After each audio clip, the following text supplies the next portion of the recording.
the thing that did change my life was the underground New York scene when that was all going on.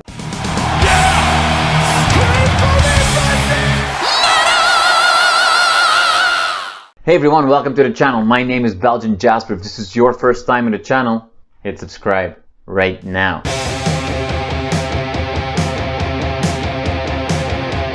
Phil, thank you so much for your time today. I really appreciate it. You come across today very laid back. Is that because the album's out now and you don't have to deal with the stress of the release coming up? Or as we maybe have seen in many other interviews, are you just a laid back kind of guy? Well, maybe I'm fooling everybody. I'm not so laid back, but I'm laid back. I don't really consider any of the process stressful. Mm-hmm. There's always some things, of course, that come along the way with doing a a record.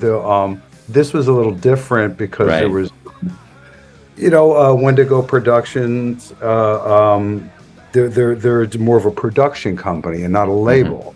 So there was like, how are we going to get this out? What are we going to do? We're going to do vinyl. We're not going to do vinyl. We do how much vinyl? Just all those little things. Yeah.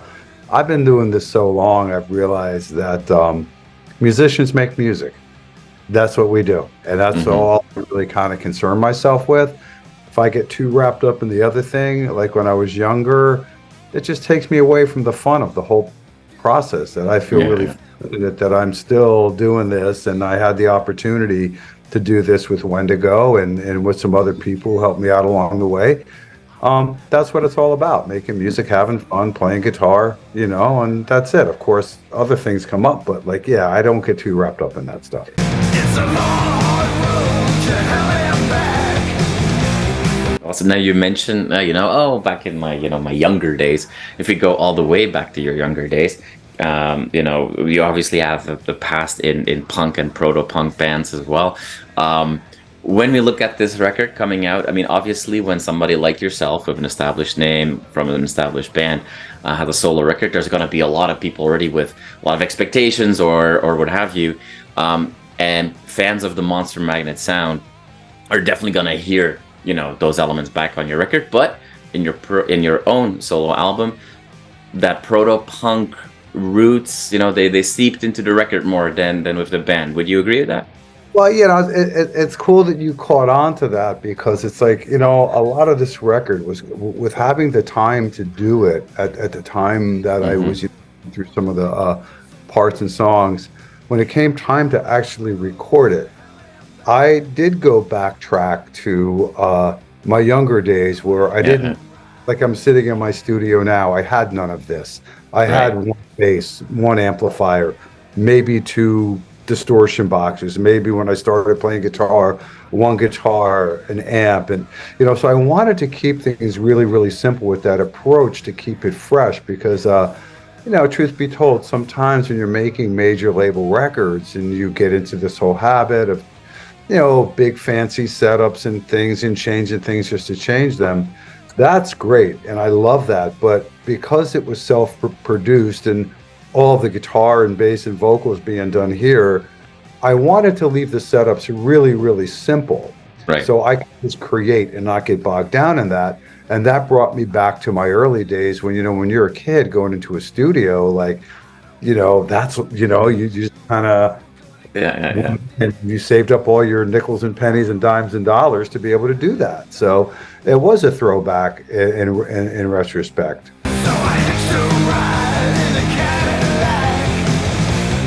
You're not only a music professional and you've worked with so many bands, and if we have time, we'll come back to that. But we also just know that you're a lover of music, and you've shared with people that follow you about your love for, psychedelic and proto stuff from the late '60s, early '70s. I know you like Sir Lord Baltimore, MC5. Given that in mind, what was more fun for you then, like doing this callback album in a way, or working on a Better Dystopia where you also kind of, indulged? Well, strangely enough, I loved working on that record because, it gave Dave and I a chance to revisit some things that we grew up with. A Right. lot of songs and bands that you mentioned, like, the first time I ever heard Sir Lord Baltimore, I was in a room with Dave Windorf. The first time I heard Hawkwind, I was in a room with Dave Windorf, Right. like all these firsts. And we had dabbled in the idea of doing a cover record and we never really got to it. And because of the time and, 2020, just getting back from Europe and everything being closed down and our tour getting canceled, we decided and Dave decided it was, a good time to do that. And once that was done, and this thing with me was bubbling like in the background, I was never majorly focused on it. Hmm. I was I'm always tinkering around in my studio and coming up with riffs and things, and part of it is because I love the engineering side of it. When other people are coming in to record and stuff like that, like I'm always trying to find sounds that Hmm. like I can bring to somebody, not only just myself. Like when somebody wants to record something, I'll have like a database in here. I don't write it down of like, wow, that's familiar to me, you know what I mean? And so Yeah. that was bubbling up in the background. And then when Magnet had we had some unfortunate things go on with some canceling. And I just started digging through some archives. I recontacted Wendigo and we said, let's do this. And, I was Hmm. like, okay, I finally have the time. But Better Dystopia kind of led to that. And also with being in Bob Pantella with his studio and doing a lot of the work there, that's kind of like the Monster Magnet Clubhouse. Right. And when Bob agreed to record this with me, it kind of just all started snowballing and happening, Yeah. so Yeah. Yeah. Yeah. yeah, you caught on to that too. So that's pretty cool.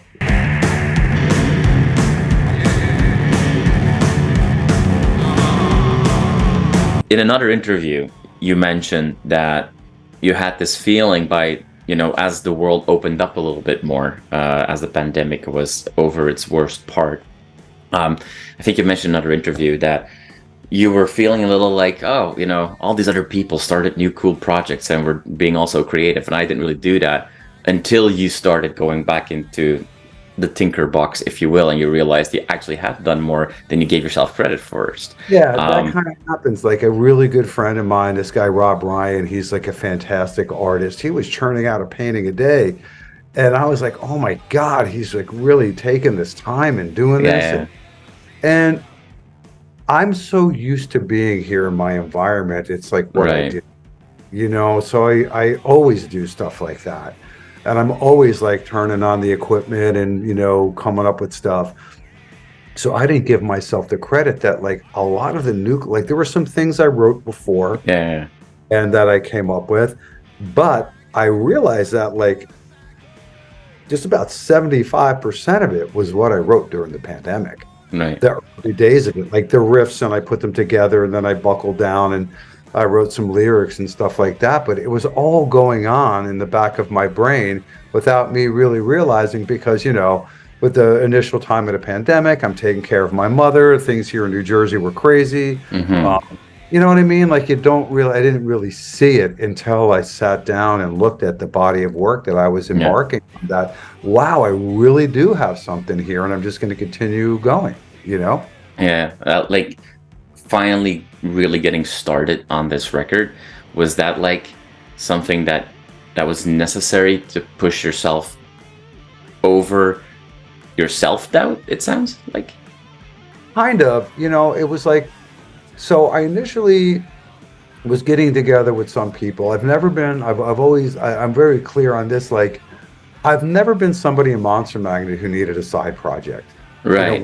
Working with Dave, like our relationship and our creative energies together goes so far back. And I love being the guitar player in Monster Magnet. I've Right. never, and God bless the other guys. They like this other stuff. They do that. I don't really have the time because I like my own personal life a lot. Hmm.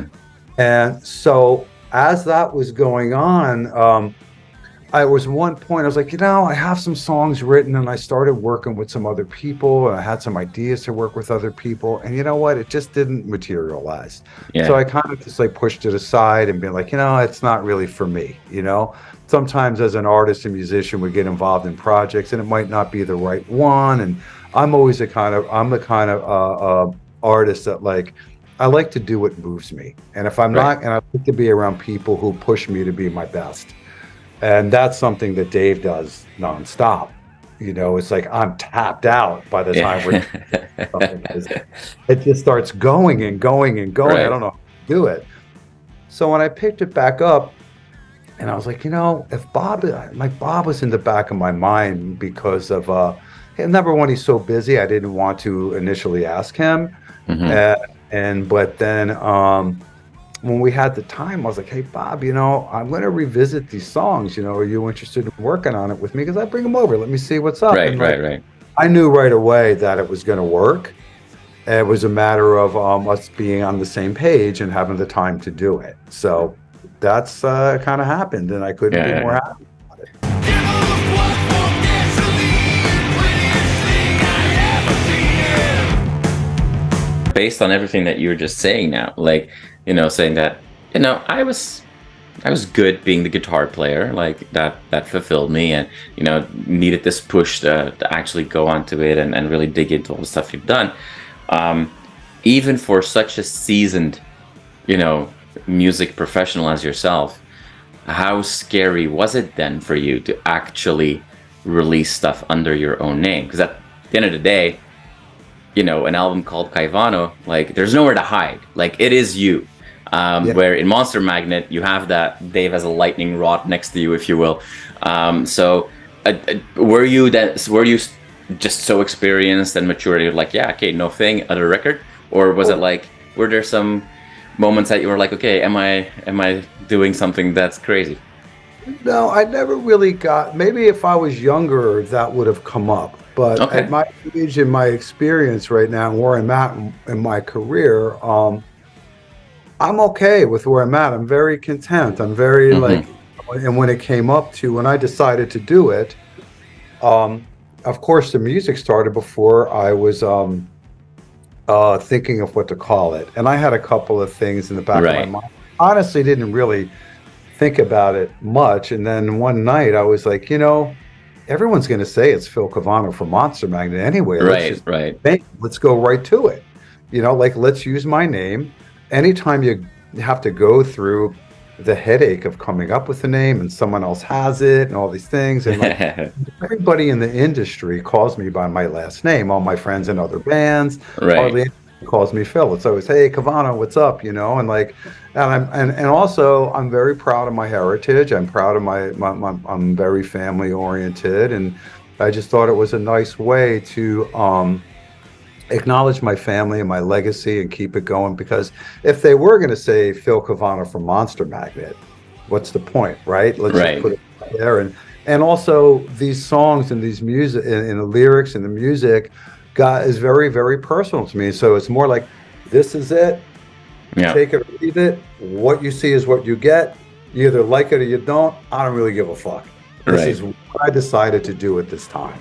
Awesome. So I Awesome. think sometimes people get really caught up in that. And and I understand that when I was younger, like we all get caught up and we want people to like it and we want to be successful. Of course, like that's it. But like I'm at this point now in my career where I'm very, very satisfied and I'm very, very happy. And this last tour we did with Magnet after, these last 3 years gave me a lot, as Hmm. far as the appreciation of where I'm at in my career, the appreciation to play in Monster Magnet for all these years with Dave. We're still friends and we grew up together, and he gave me the opportunity to join when he did. And Hmm. we've had our ups and downs and all arounds, but we're still here and we're still doing it. But so it all kind of like that last and the timing, like I tried to get this out at a certain time and it wasn't working because of the vinyl crisis and stuff. And it all just kind of made sense that this record, the song started like trickling out while we were getting ready to go on tour, Yeah. Yeah. Yeah. Yeah. out while I was over in Europe with Magnet. So it could not have been lined up more perfect for me. My heart is pumping, that fire burns. Now that you mentioned touring and all that kind of good stuff, I think that it's been 25 years since I first saw you on a stage. I think that was at the Rock Werchter Festival in Belgium. Oh, yeah. Very early on in your Magnet days.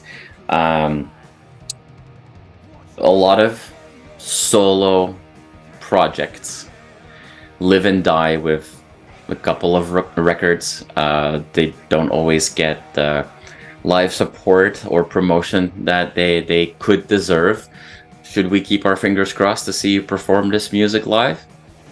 Well, I have my fingers crossed to do that. Like I was very, very clear from the beginning that this might just be a record. You Right, know, when I was doing it with Wendigo. And like I said, I don't consider it more of like it is a solo record right, and it's a solo project and it's not a side project where like I know some of the other guys do and other right. guys in bands. Now, that being said, if it makes sense to do it live, I'll do it. If it doesn't make any sense to do it live, then it's just a body of art. It's a body of music that I decided to put out. It's not my main focus. My main priority, number one, is to be the guitar player in Monster Magnet. Right. And my main priority is to, we have a show coming up. Dave and I are talking about some things for the following year. And if time permits and it makes sense, I'll get out there and play.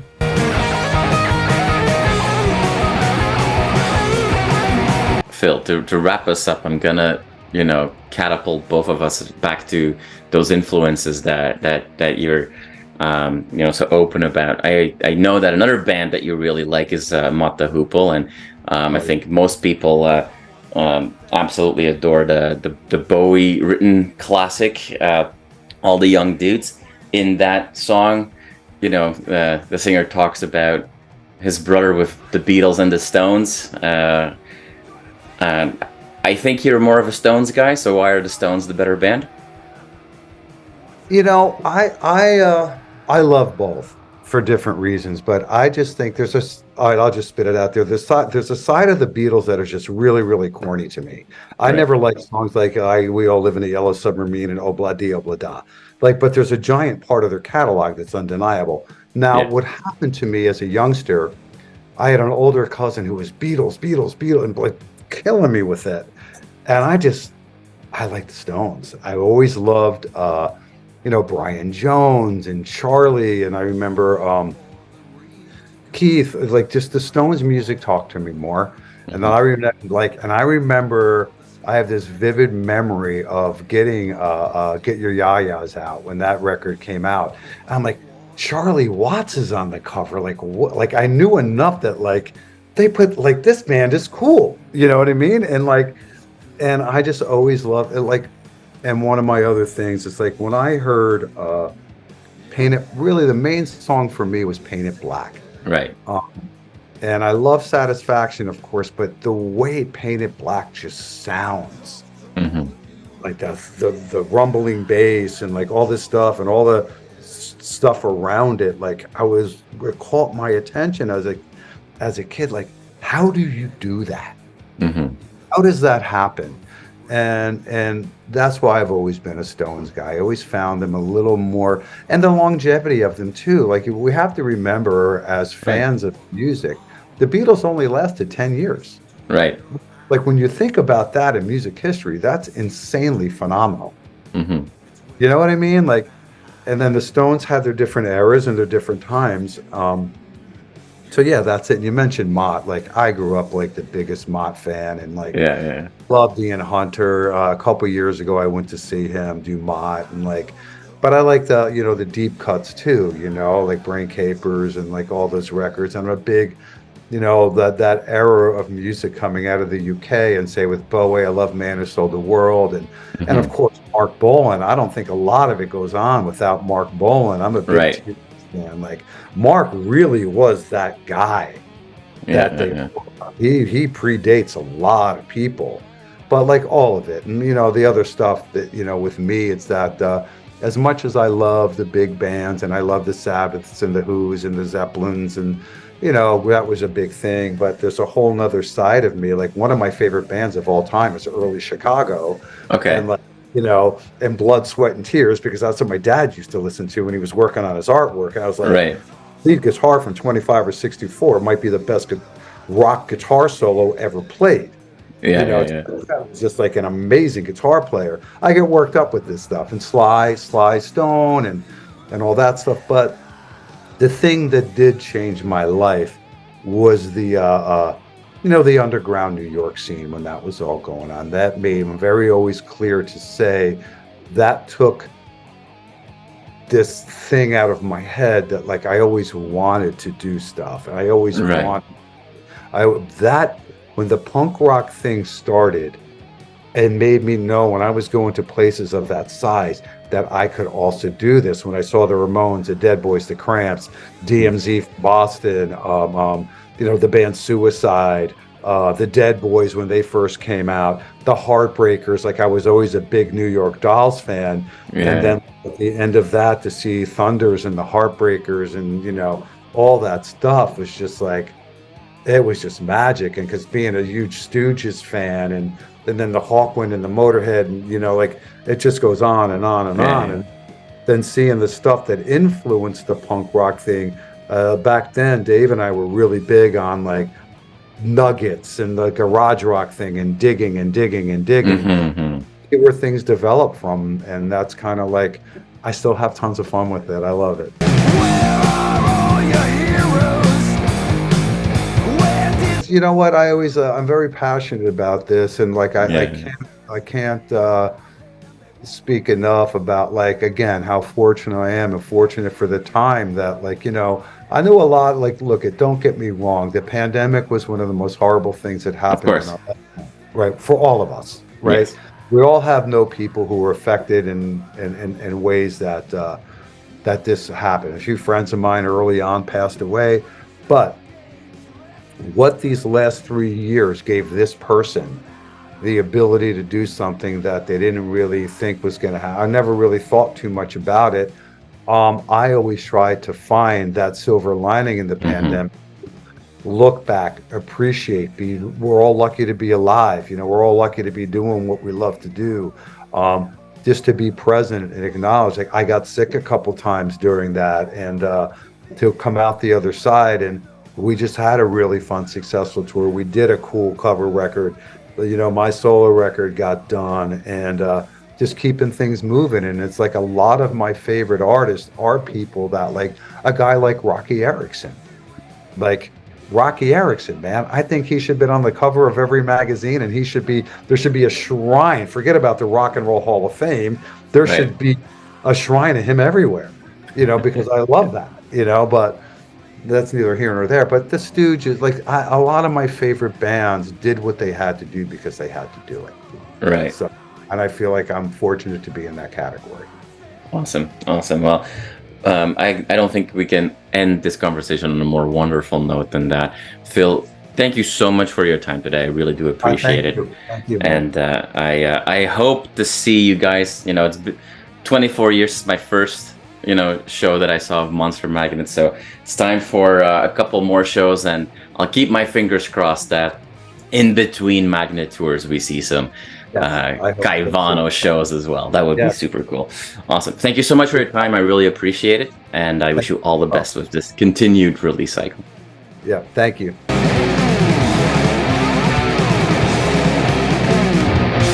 You are awesome for watching this video. Click right here to see more content like it and subscribe to the channel.